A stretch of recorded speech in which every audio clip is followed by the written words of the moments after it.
Al final de la clase número 4 vimos cómo se comportaba el resalto rechazado y qué sucedía cuando se desarrollaba una curva de remanso aguas arriba del resalto que producía el barrido del resalto hacia aguas abajo. Si este resalto, que es un flujo de muy alta turbulencia, se desarrolla en una zona expuesta, no revestida, entonces el fondo del canal puede ser erosionado. Esto es algo que realmente tenemos que tratar de evitar porque justamente nosotros, si vamos a usar al resalto como un elemento de disipación, queremos que se desarrolle en una zona localizada donde esté bien protegida y entonces la estructura en general no corra riesgos de rotura. Si pretendiera hacer una obra donde se pueda plantear esta situación de que el resalto sea rechazado y barrido hacia aguas abajo, evidentemente uno tendría que hacer el cálculo de estas curvas de remanso y proteger una gran longitud del canal para todo el rango de situaciones donde el resalto se me pueda ir formando. Eso es realmente una obra sumamente costosa y entonces uno echa mano a otras alternativas. Si se requiere el empleo de un disipador de energía de resalto y la situación es tal que el tirante de restitución es menor que el conjugado 2, pueden incorporarse estructuras en el diseño que fuercen al resalto a que se desarrolle en un sector localizado que está adecuadamente protegido. Es decir, yo trato de forzarlo a una cierta posición y no que se me barra hacia aguas abajo. En esas condiciones, cuando uno introduce elementos en la estructura que fuerzan el resalto a producirse en ese sitio, es que lo llamamos resaltos forzados. Resulta posible fijar la posición del resalto forzándolo a la sección de ingreso prevista mediante la introducción en el interior de ese resalto o en la zona próxima al ingreso de ciertos elementos, como pueden ser elementos deflectores, bloques de caída, dientes, escalones, etc. Veamos, por ejemplo, cuál sería el efecto de poner un escalón final. Si uno pone un escalón aguas abajo de la zona donde se va a desarrollar el resalto de una cierta altura, por ejemplo I, en lo que correspondería a ser el cuenco disipador, este escalón permite compensar la diferencia entre el tirante conjugado y el tirante de restitución. El resalto no va a ser rechazado hacia aguas abajo porque el tirante de restitución más I va a ser mayor o igual que el tirante conjugado para todas las condiciones de funcionamiento de este cuenco disipador. Ahora, ¿qué pasa si ponemos un bloque deflector en el interior del resalto? Evidentemente, sobre este bloque, el flujo va a producir una fuerza de arrastre y el bloque va a responder con una reacción igual y de sentido contrario sobre el flujo. Es decir, que si uno aplica la ecuación de cantidad de movimiento, evidentemente va a tener que tener en cuenta la fuerza que el bloque hace sobre el volumen de control. Entonces, la nueva ecuación de equilibrio va a ser con la aplicación de la ecuación de cantidad de movimiento, pero aparte de los términos que teníamos antes, aparece esta fuerza, que es la reacción del arrastre sobre el bloque, o sea, la fuerza que el bloque hace sobre el volumen de control. Si uno plantea las ecuaciones y considera distribución hidrostática de presiones tanto en la sección de aguas arriba como en la sección de aguas abajo, podemos hacer un planteo semejante al que habíamos hecho antes. Nos va a quedar la ecuación expresada de esta manera y si dividimos por gamma y tomamos la definición de la función momenta, tanto para aguas arriba como para aguas abajo, nos va a quedar que la ecuación de equilibrio entonces o de estabilidad va a estar expresada por la momenta en la sección 1 menos la fuerza que el bloque hace sobre el escurrimiento, que la llamamos P, sobre gamma, y la diferencia de ambos va a ser igual a la momenta 2. Es decir, que la momenta 2 necesaria para que el resalto quede en equilibrio va a ser menor con la presencia del bloque deflector respecto de la que se tendría si el resalto fuera libre y sin bloque. Si analizamos el funcionamiento del resalto libre y del resalto con un bloque deflector en su interior, y vemos cómo es el funcionamiento mediante los gráficos de la función momenta y de la función energía propia, podemos ver que si uno tiene una momenta para la condición de ingreso al resalto definida por este tirante conjugado H1, la momenta sin bloque sería la que está indicada en negro y con el correspondiente punto 2. Para ese tirante H1 me quedaría definido un tirante H2, pero si uno introduce un bloque, la fuerza de arrastre va a hacer que la momenta con bloque sea menor a la momenta 1, con lo cual el tirante conjugado cuando uno pone un bloque no va a ser H2, sino va a ser H2', que es menor que H2. Sería un poco la esquematización que tenemos en el perfil longitudinal acá, con un color celeste más claro. Fíjense que con bloque el tirante conjugado 2 es menor que el que se tendría si no hubiera bloque. Si uno hace el análisis también con el diagrama de energía propia, uno puede ver que, por supuesto, cuando uno tiene un resalto libre va a haber una pérdida de energía. Todo lo relativo al resalto libre en este gráfico lo dibujé en negro y el resalto con un bloque está indicado en rojo. Entonces, como les decía, si uno analiza el resalto libre, por supuesto va a haber una pérdida de energía entre la sección de aguas arriba, que tiene un tirante H1, y la sección de aguas abajo, que tiene un tirante conjugado H2. Si uno considera la incorporación de un bloque, evidentemente ahora H2 va a ser H2', va a ser menor, y la pérdida de energía con el resalto incluyendo un bloque también va a ser mayor. Si el tirante de restitución es menor que el tirante conjugado 2 que se tendría para la situación con resalto libre, la inclusión de un bloque deflector hará que disminuya el tirante conjugado y pase a tener un valor H2'. De forma tal que el tirante de restitución no sea menor que el tirante H2'. Y entonces, si esa situación se produce, el resalto va a quedar forzado en equilibrio en la posición deseada sin desplazamiento hacia aguas abajo. O sea, que el resalto queda forzado y no es rechazado. El sector de la obra donde nosotros queremos que se desarrolle el resalto y se produzca la disipación de energía se denomina cuenco disipador a resalto. Como sabemos que el resalto es una estructura que tiene una gran capacidad para disipar energía, suele emplearse en obras para hacer que el flujo pierda una gran cantidad de esa energía y la energía remanente aguas abajo sea adecuada para que no haya procesos de erosión en el cauce que recibe el flujo de alta velocidad. Esta obra va a tener que ser adecuada para que no haya erosión ni en el propio sector donde se genera el resalto,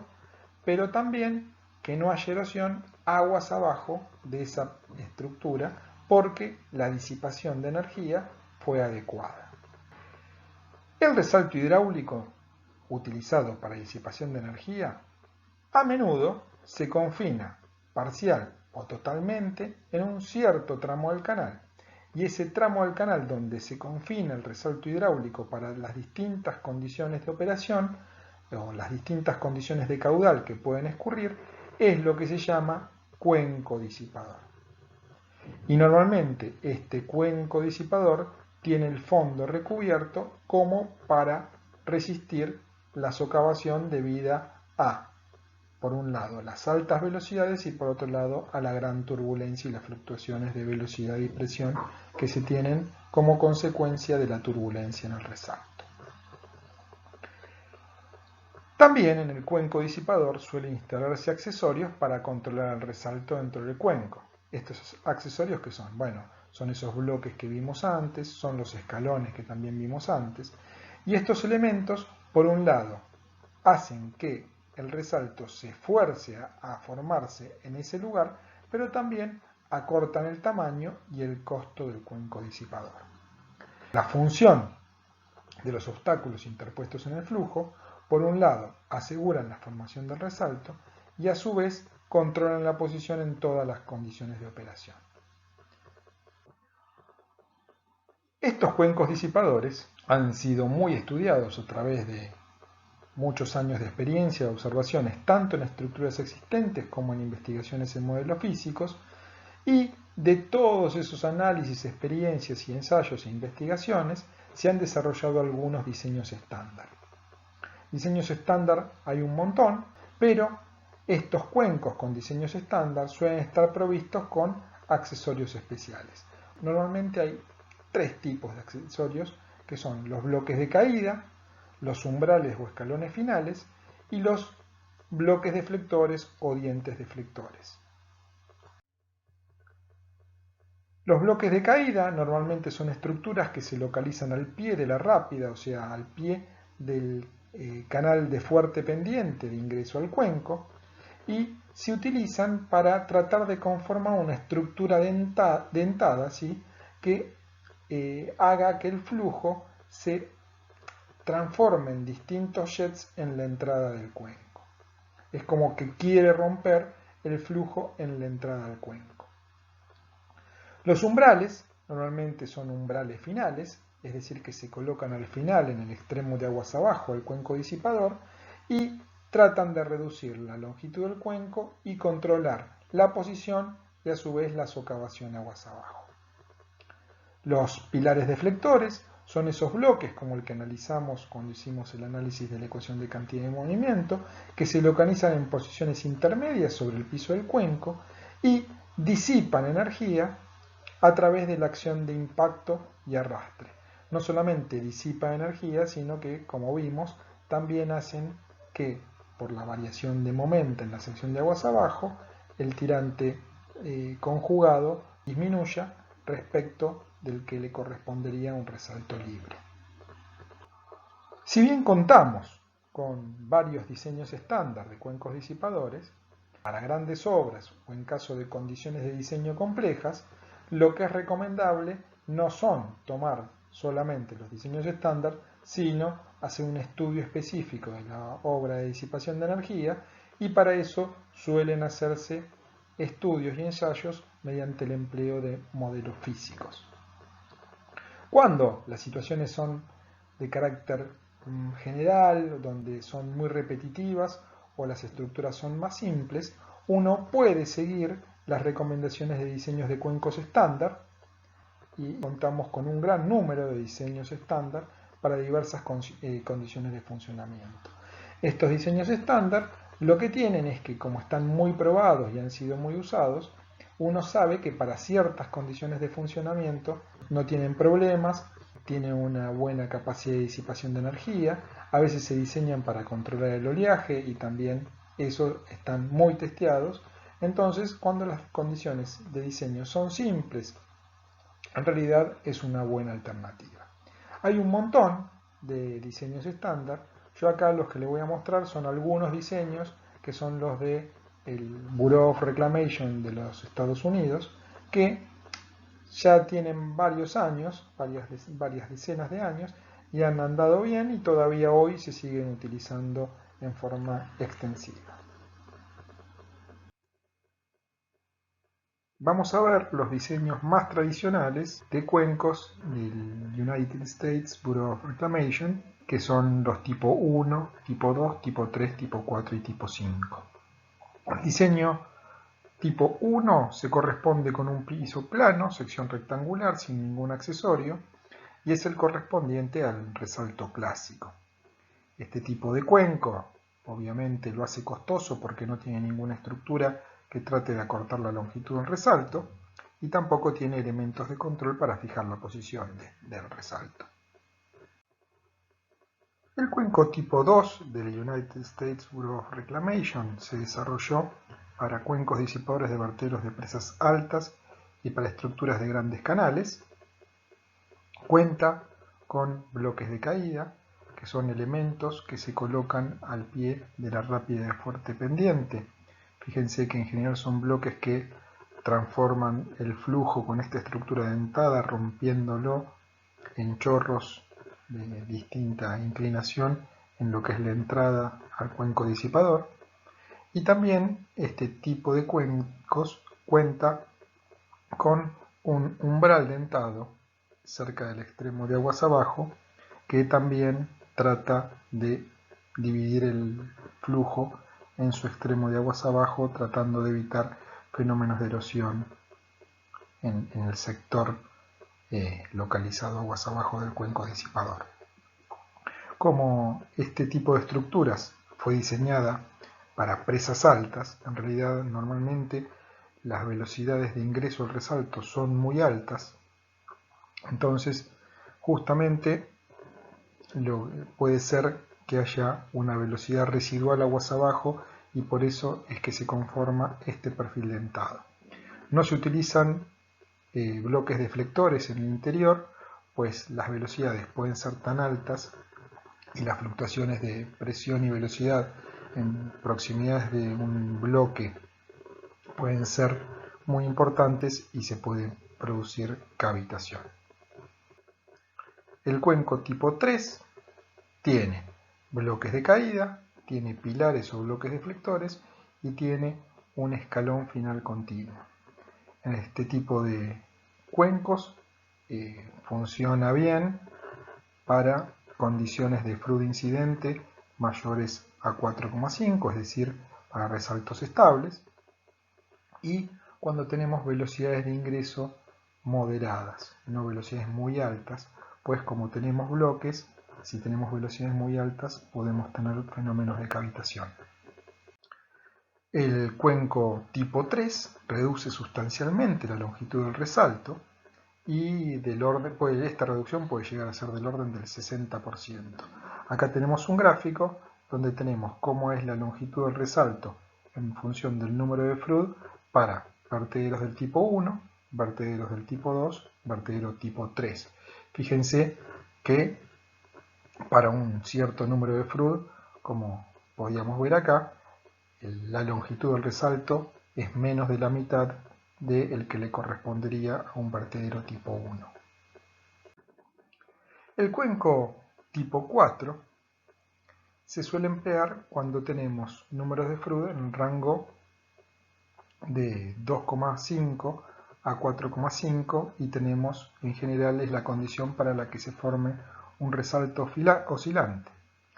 Generan ondas aguas abajo con oleaje que es difícil de atenuar y justamente este tipo de cuenco funciona bien para controlar ese tipo de fenómenos. Si bien reduce los efectos de ondas y oleaje hacia aguas abajo, la longitud de este cuenco no se reduce respecto de la que se tendría para un vertedero de tipo 1. Este vertedero también cuenta con bloques de caída y un escalón final continuo. También vamos a referirnos al cuenco tipo 5, que simplemente vamos a decir que es aquel que se corresponde con un cuenco sobre una pendiente inclinada donde no puede despreciarse el efecto de la inclinación y no lo podemos tratar como un resalto sobre fondo horizontal. Las condiciones de diseño, tanto para el equilibrio como para caracterizar la longitud, son las que vimos para el resalto sobre un canal de pendiente no despreciable. Para finalizar esta clase 5,